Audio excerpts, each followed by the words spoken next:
Okay, we're going to talk a little bit about the Steam Manifold.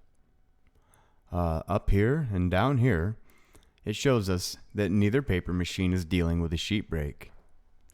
Here we have our requested load for each paper machine and our actual load for each paper machine. There are two ways to run the demand signal. One is from the plant master manifold pressure control, where the demand signal to the boilers is based on the pressure in the manifold, and the other is boiler master, where the demand signal is based on the pressure in the boiler header and not the manifold. Generally, boiler master is used for startup. So let's say I get a request load for 88% on paper machine 2. The actual load is going to start coming up slowly. The demand signal pressure will start to drop because we're taking more steam out of the header than we're putting in. When this happens, our demand signal to the boilers will go up to start producing more steam. Now we have 3 controlled release valves. The manifold valve, which is right here, its set point is generally 25 psi greater than the set point of the manifold. This is our first line of defense in relieving pressure. So when there's a sheet break, the pressure may jump up, and then this valve would open to relieve some of that pressure to atmosphere. We can also bias each boiler plus or minus 10%. Right now I have them this one at minus 10 and this one at positive 10. I can take them back to 0 just like this.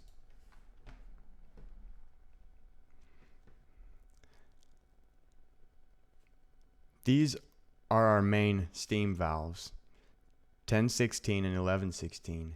These feed the manifold from the boilers. When these are open, then these pressure relief valves generally won't do anything because we are using this valve down here to relieve excess pressure in the manifold. This is called a non-return valve. The pressure in the header has to be greater than the pressure in the manifold for the non-return valve to remain open. Here we see 3 manifold pressure sensors and a temperature sensor. This is a typical 3-sensor setup. Any one of these sensors can cause an alarm. Let's say we want to shut down boiler 2 for a normal outage. I'm going to navigate to the boiler burner page,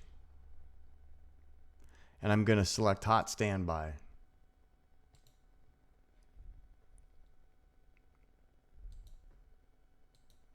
You'll have to bear with me. This takes a moment to start.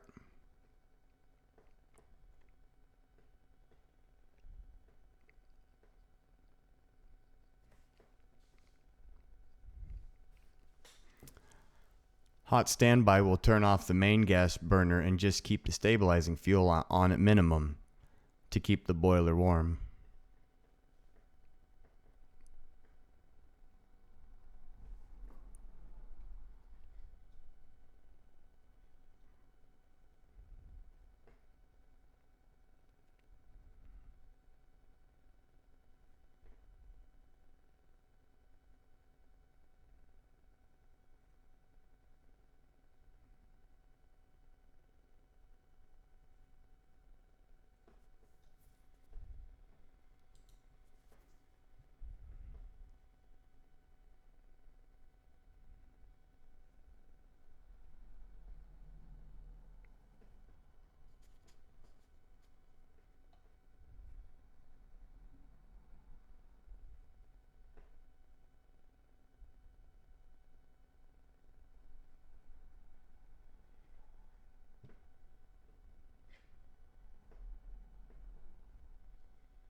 Here we go. So now the igniter will reignite. Once this is proven, the main gas and igniter gas valves will close and will run just on the stabilizing fuel. Now let's navigate back to 3B130.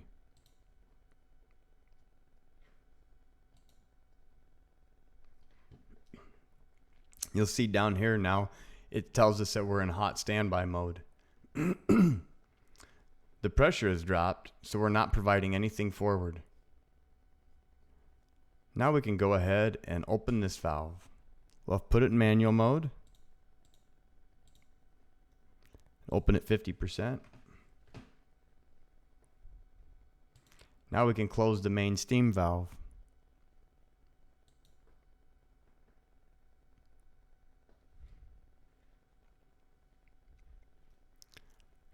And now we are running on one boiler.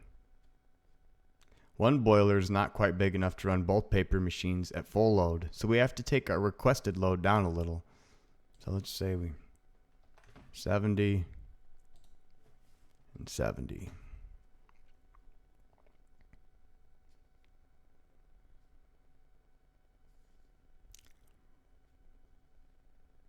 So we would use hot standby about any time the paper machine is down.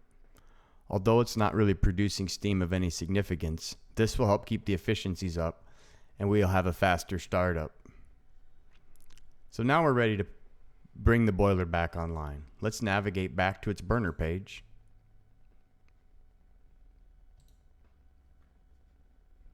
And this time we're going to select hot standby stop.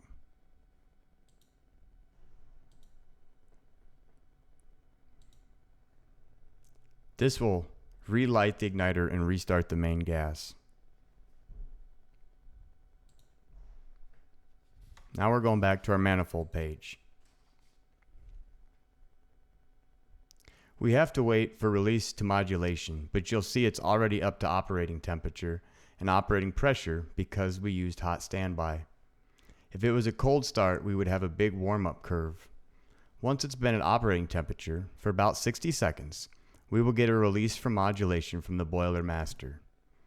Now we can open this valve